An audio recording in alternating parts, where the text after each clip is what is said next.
忘れればいい、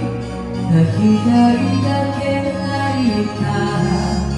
目の前に違う愛が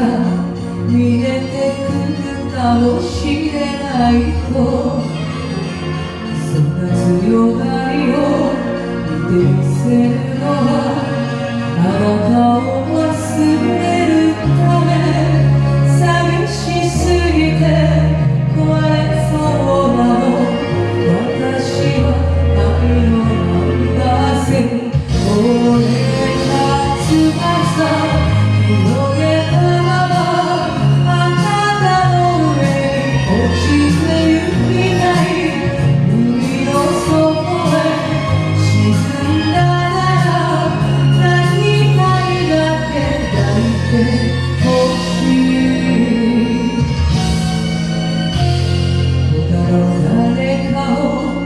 愛したのなら追いかけてはゆけない、惨めな恋続けるより